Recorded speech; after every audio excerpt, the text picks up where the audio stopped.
Hello, everybody, and welcome to Libromancy, a podcast about the magic of books. I'm Josh, and today I'm going to be talking about the Villains and Virtues series by A.K. Caggiano. So let's vilify the magic of books. Now, I'm hoping I'm saying her name right, but first off, you guys, this was such a fun book. It was great. It was exciting. It's not just one book, it's 3 books. We're going to be talking about all 3, which are Thrown in the Dark, and the second one is... let me pull it up here. Summoned by the Wilds, or Summoned to the Wilds, and then Eclipse of the Crown.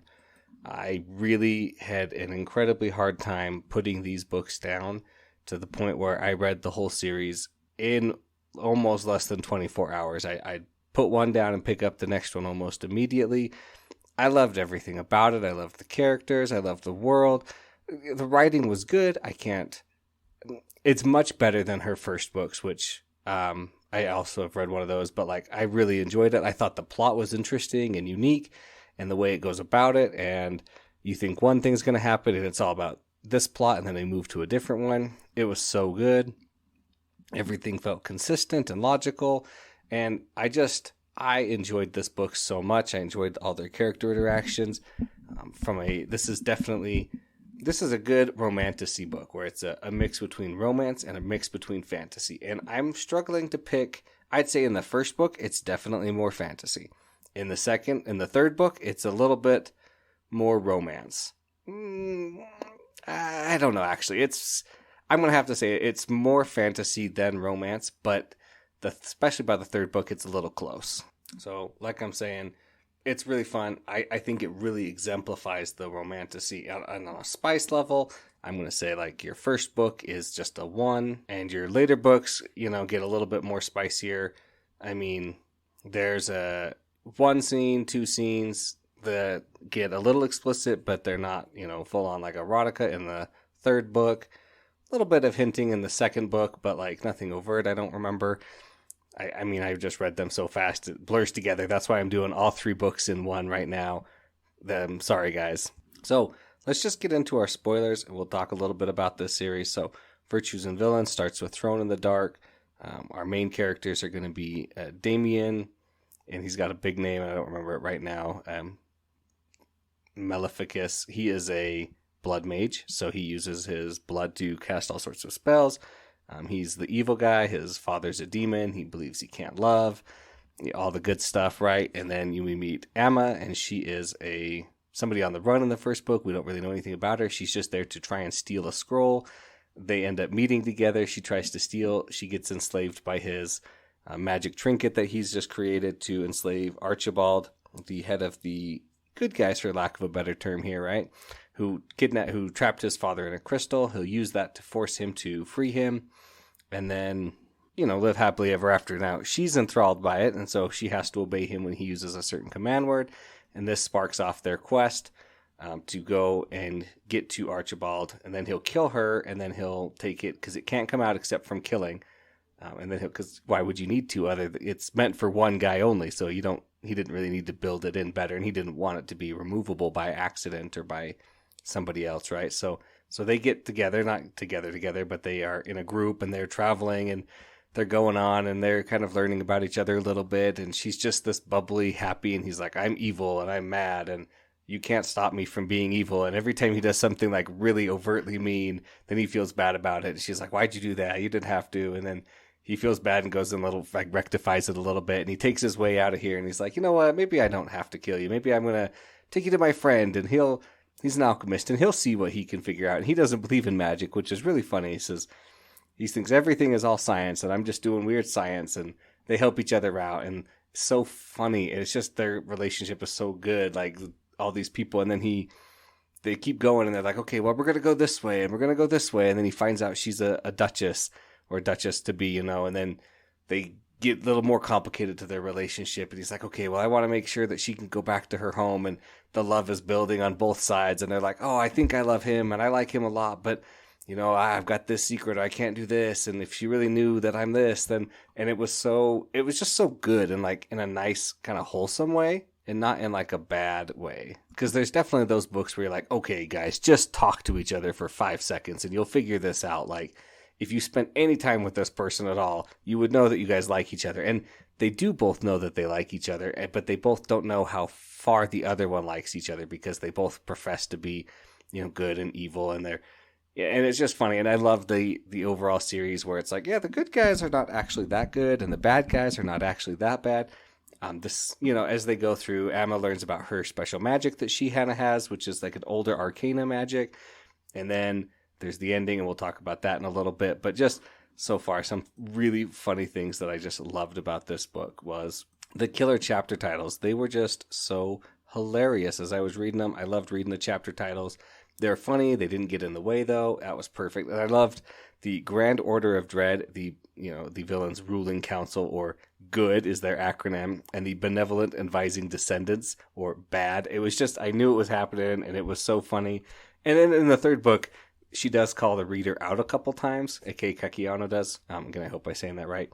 And that was just hilarious, where she's just like, blah, blah, blah. And like, it's not like a romance novel. And it's like, okay, like, it is a romance novel. Like, you're so funny here. Why are you doing this? And let's talk about in Yvelcon. Like, I loved the endings of each book where, like, we progressed and then they're like, okay, and now we're going to cut it here. And it was like, oh, well, I just, it made me really want to read the next book, which is what a good ending does. But it also left me, satisfied for the distance that we'd come, right? And that love that the Grand Order of Dread, their bureaucracy and all their paperwork, you have to have so many forms filled out, so many of these things done and set up beforehand.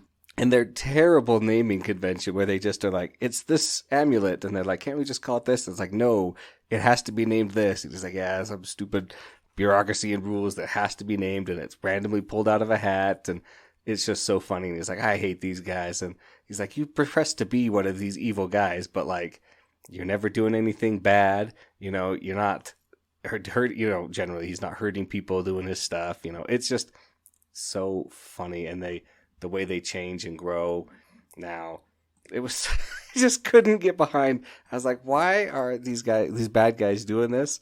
Like Archibald, the prince, who's kind of a descendant of a dominion, who is a light god, basically, right? And he's like, I'm going to summon evil, this unspeakable evil that was brought back, that the gods banished at the expulsion. I'm going to bring it back and defeat it, and then I'll get more praise and glory like my dad did. And then my kids, it's like, well, come on. Like, I could totally see it happening, though. Like, oh, yeah, I've got all the accolades. I have to keep being good. I have to do this bad thing in the name of good to help me get more prestige so that we can keep being good. And it's like, oh, no, come on. Don't be like that. And I just, so funny that the expulsion, which we learn at the very end, is all fake. All of the Fey gods. So if you go to the Fey land, the Everdark, which is so funny when they're trying to pronounce it to each other, and Emma's like, okay, so it's the Everdark. And he's like, no, it's the Everdark.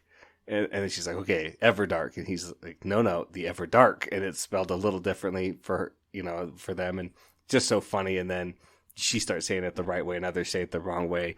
So good. But the Fae, there are their gods, and they didn't leave. And the expulsion was all fake. There's no like hidden dark gods that are banished away. And and the light gods or the good gods are just still up there hanging out and doing stuff. So funny to me. Like, it was just a good twist. It was totally something I didn't see coming. I just thought the Fae were going to be the Fae, and it turns out, oh no, they're actually the gods, like, as you know them. Okay, we got to talk about our characters to get a little bit more. We've got Xander. He is another blood mage. He's kind of like almost cousins with Damien. They kind of grew up together. His mom is also a demon. His mom is actually the one that got Zagadoth captured, and it's a long story, and I love the reveals that we're like, oh, it's this, and now we're learning this, and then we move on to this piece, where it's like, oh, the mom, like, actually attacked her dad, like, she stole the babies, and then she went out, and then he came, and then she attacked him, and that's how he was captured, and it's like, actually, your mom took them because she couldn't save them with her healing magic, so she took them somewhere else to get healed, and then she was ambushed and mind controlled a little bit, and then she attacked him, and then it's like, oh, and now we get another layer. It was so funny. And let's just talk about the imps, Kaz, Cats, and Quats. And it was so funny. They're like, okay, we'll summon Kaz back. We'll bring him back. And then they summon the wrong one. And each of them have their own distinct personalities, but all of them, like, hate being there. Well, they don't hate it, but they don't, like, love it. It was just hilarious. And then they come and save him at the end. And I really liked the switch that we think this prophecy is going to go a certain way, and then it doesn't. And Damien's got Enlock captured inside of him because he's the vessel, but he's refusing to merge. And he's like, I'll just hold this on because Enlock is only destruction, and so I'm dying. You know, my healing as a blood mage is pushing me to live a little longer than normal, but as soon as I die, then Enlock will die and everything will go back to normal. And they're like, oh, we can't do that. Like, and he's just like, and I'm sorry, you guys, that I'm just like full of these like half sayings and stuff. It just was so much fun. And I remember the emotions just being like so powerful and like giddy in me. And then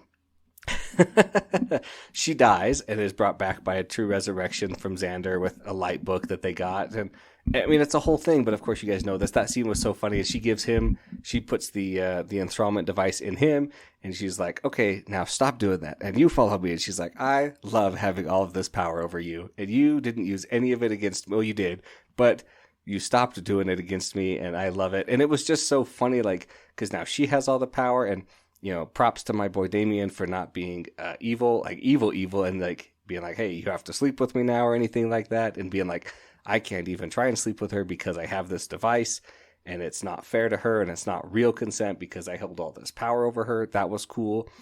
But then at the end, she's like, hey, Damien, I command you to, and he says the command word, Sanguisinian, and she's like, expel the artifact without killing yourself. And then he just like spits it out. And it's like, oh, I could have done that the whole time. And he's like, yep, good thing you're dumb. And like, you didn't think of that right away, or that you didn't kill me right away.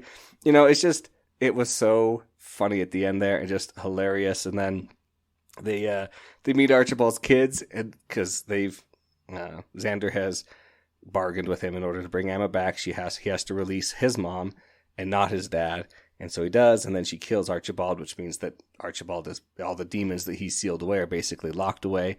And then she's like, they meet his kids, and they're like, hey, our dad sucked, and we hate him. And they're like, hey, do you want to break some of his stuff? So they use his kids, who have the same kind of power as him, right, to unlock the demons and free them. And it's a happily ever after, of course, because it's a romance. And like, you could say, oh, that's so silly. Why would that happen? And why would they do that? And it's like, well, he was a pretty bad guy. And it was just funny. And talk about some more funny thing is like meeting the Denonfi Oracle. And he's like, hey, man, I'm just chill. He's like a little surfer dude. He's like, I can't tell you the answers because if I tell you, then it breaks things and the gods don't like that. And then they curse me and I don't want that. So maybe I'm going to start. He's like, maybe I'm going to start just giving people the answers before they ask the question. And he's like, yeah, that sounds fun. So he's going to do that in the future. It was just so fun. And I love that we learn about the magic and Noxcura. And we also get some really intense scenes. Like when we're meeting with Delphine Delacroix and she's captured Damien. And then Emma has to come back for him. Or when Emma finally confronts Cedric and she's like, he's attacking her in his room, of course, because that's where she kind of tried to escape to.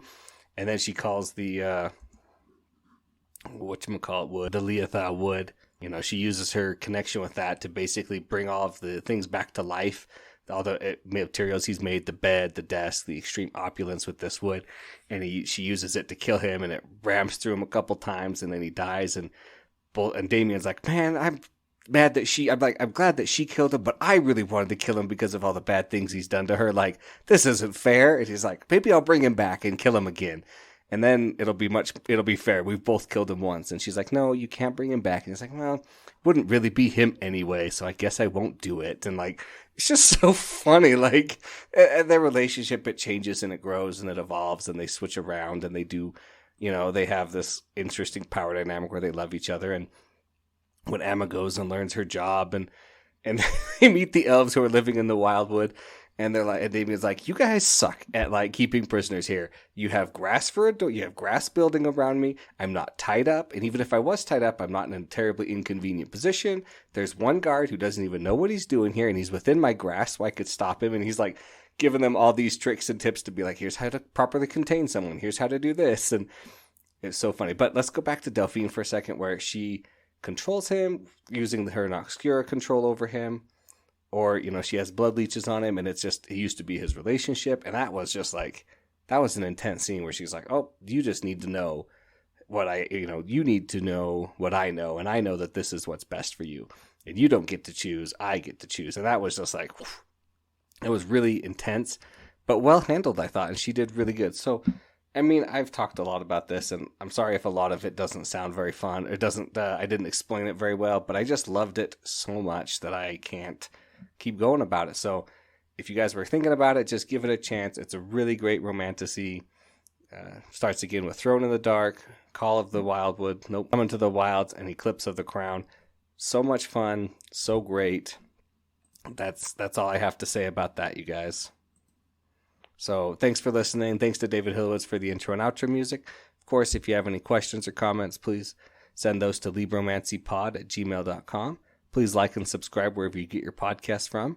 And remember to vilify the magic of books.